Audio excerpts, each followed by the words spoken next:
Hoje vamos falar sobre a diferença entre abaulamento do disco, protrusão do disco e hérnia de disco. Meu nome é Luciano Miller, sou cirurgião de coluna do Einstein Hospital Israelita e da Clínica Colunar. O disco intervertebral, como todos sabem, é uma estrutura formada por duas partes. Uma parte do centro, chama núcleo pulposo, que é formada principalmente por água, ácido hialurônico e um pouco de colágeno, e a parte externa, uma parte mais fibrosa, chamado ânulo fibroso, que é o entrelaçamento de fibras colágenas. O disco, quando é novo, ele é alto e tem bastante conteúdo, bastante gel, bastante proteoglicano, bastante agrecan, ácido hialurônico e água. Quando ele vai envelhecendo, ele vai perdendo essa estrutura de água, de ácido hialurônico. E a parte fibrosa também vai rachando. Isso é importante entender. Primeiro, o que é o abaulamento do disco intervertebral? Quando o disco vai envelhecendo, ele vai perdendo esse conteúdo dentro do disco, o ácido hialurônico, o colágeno e a água. Ele vai o quê? Ele vai afundando essa estrutura do disco. E o abaulamento simétrico do disco é chamado abaulamento do disco. E por que isso acontece? É mais ou menos como um colchão que a gente compra novo, ele tem uma estrutura firme, quando ele vai envelhecendo, vai afundando e vai indo um pouquinho para os lados. Esse abaulamento do colchão vai indo para o lado, é chamado abaulamento. Então, por definição, ele é mais simétrico em todo o disco intervertebral. Segundo, protrusão de disco.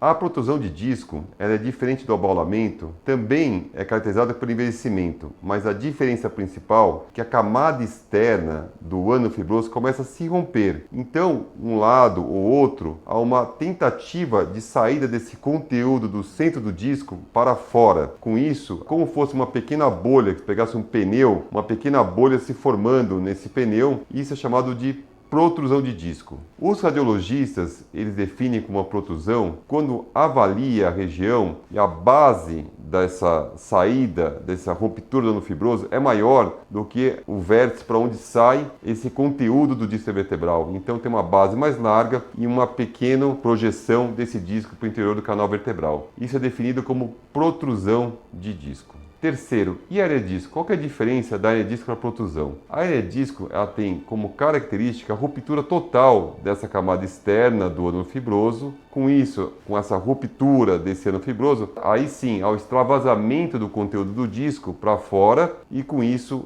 tem uma maior projeção desse disco indo comprimir com maior intensidade as estruturas nervosas. E o radiologista, por definição, ele tem como a hérnia, quando ele avalia, o que acontece? A base do que o conteúdo que sai é igual ou menor do que a projeção desse disco em direção às estruturas nervosas. Agora, isso é importante por definição, mas em relação ao tratamento, isso é muito relativo. Por que eu estou dizendo isso? Muitas vezes o abaulamento está associado com degeneração do disco e não só envelhecimento. Então, em alguns casos, quando essa degeneração acontece de uma forma simétrica, com pressão nesse disco, com um pouco de instabilidade, isso pode ocasionar a dor discogênica e isso requer ao longo do tempo um tratamento tanto conservador como, em poucos casos, cirúrgicos. A protrusão também. A protrusão, na maioria dos casos, ela melhora também com o tratamento conservador, mas em alguns casos a protrusão, ela, se for no forame intervertebral, ela pode pegar uma estrutura nervosa e